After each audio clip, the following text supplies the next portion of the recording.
Have you ever noticed that when you're in a good mood, everything just seems to flow? People respond better, opportunities pop up, and life feels effortless. And when you're in a low state, it's like the world mirrors that back to you. Delays, tension, closed doors. That's not just a psychological pattern, it's quantum. Because in the quantum field, everything is energy. And your emotional state, that's your frequency. What you feel is what you attract. This video is all about the emotional frequencies you're broadcasting and how those vibrations shape the reality you experience. It's not a metaphor, it's a mirror, one that's constantly tuned to your vibration. Let's break this down. In the world of energy, every emotion has a frequency. Think of it like a radio station. Joy, love, gratitude. These are high frequencies. Guilt, shame, anger, those are low. Your dominant emotional state becomes the signal you're sending out into the quantum field. And the field, like a mirror, reflects experiences back that match that frequency. Imagine two people walk into the same room. One is carrying inner peace, self-respect, and a sense of lightness. The other is silently stewing in frustration, impatience, and fear. Even if they say the same words, the people around them react differently. Why? Because of what they're radiating. Vibration speaks louder than voice. We are vibrational beings living in an energetic universe. And energy doesn't lie. No matter what we say or think we want, the universe responds to the frequency we hold beneath it all, our core vibration. That's why two people can say the same affirmation, but get completely different results. It's not about the words, it's about the emotion behind them. When you feel deeply grateful, even if nothing major has changed externally, your internal state begins tuning into more reasons to be grateful. It's like your perception sharpens to match the frequency you're embodying. That's not magic, that's vibrational alignment. You begin seeing synchronicities, signs, and open doors that weren't visible before, simply because your awareness has shifted. And this is measurable. Science is catching up with what mystics have known for centuries.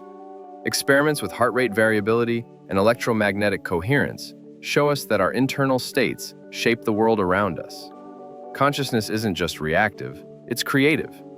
The same is true in the opposite direction. If you're feeling anxious or stuck, and you stay in that state long enough, life begins showing you more things to confirm that story. It's not punishing you, it's simply reflecting you. The field is neutral, but your energy gives it form. Now here's where it gets really interesting. You don't manifest what you want. You manifest what you are a vibrational match to. You can say affirmations all day, visualize your dream life, and write goals in a journal, but if underneath that you're feeling fear, self-doubt, or lack, that's the signal the field responds to. The quantum field is always listening, but not to your words, to your energy. So the real secret is not just thinking positively, it's feeling differently. Changing your baseline frequency is the key to creating a new experience of reality. And this is not an overnight change, it's a daily practice, a recalibration of your emotional set point. Let's talk about how to do that. The first step is emotional awareness. Become conscious of how you feel throughout the day, not just when something big happens, but in the little quiet moments. Are you carrying stress? Are you bored? Are you inspired?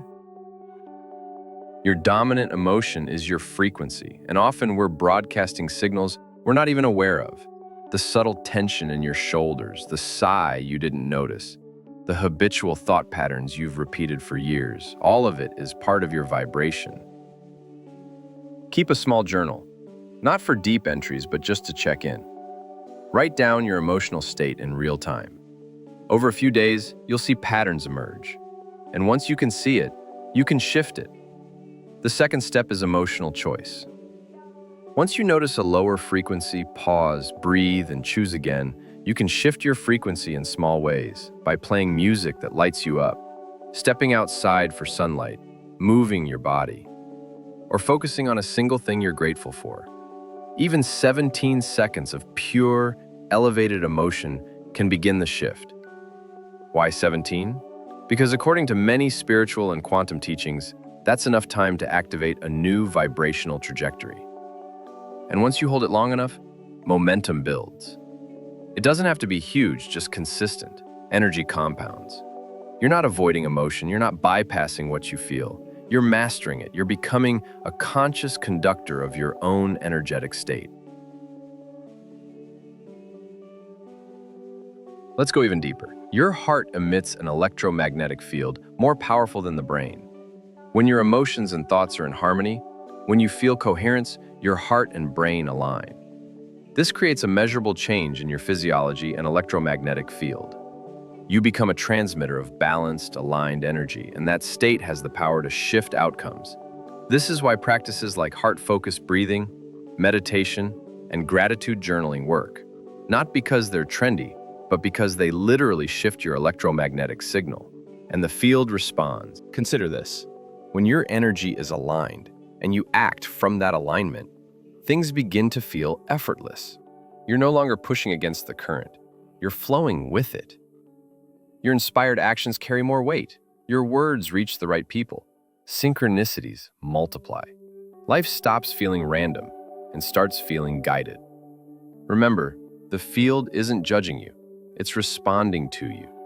And the more you train your system to hold higher frequencies, joy, curiosity, love, empowerment, the more your reality begins to shift in response. Think about it. Every version of you already exists in the quantum field. There's a version that's thriving, abundant, deeply fulfilled, and that version already feels those things. So the question is not, how do I get there? The question is, how do I become that now? Because when you match the frequency of the reality you want, that reality starts to come to you. This is why gratitude is so powerful. Gratitude is the emotion of receiving. When you feel grateful now, before the thing arrives, you become a match to receiving it. You collapse the timeline between desire and manifestation. And it's not just about big things. Practice this with small moments. Feel the joy of a warm drink, the satisfaction of finishing a task, the peace of a deep breath. These tiny emotional shifts are powerful. They rewire your nervous system. They send new signals into the field. Let's do this together. For the next 24 hours, make it your mission to elevate your emotional frequency, not by force, but by choice. Tune in and choose again. Shift from judgment to curiosity, from fear to courage, from stress to presence, from doubt to possibility. Make it a game, a challenge. See how long you can hold a higher frequency, and if you drop it, no guilt, just return. That's the practice, that's the mastery. And over time, that becomes your new baseline. And just watch how life begins to mirror that. Your reality is not fixed, it's fluid, it's quantum. It's listening to your signal. So ask yourself now, what am I broadcasting? And what am I willing to tune into?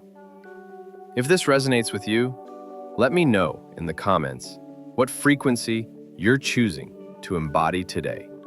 Gratitude, courage, peace, what will you radiate? And in the next video, we'll explore how to stabilize those elevated states so they become your new normal, not just a glimpse, but a foundation. You are not separate from the field. You are shaping it every moment. Feel it, live it, attract it.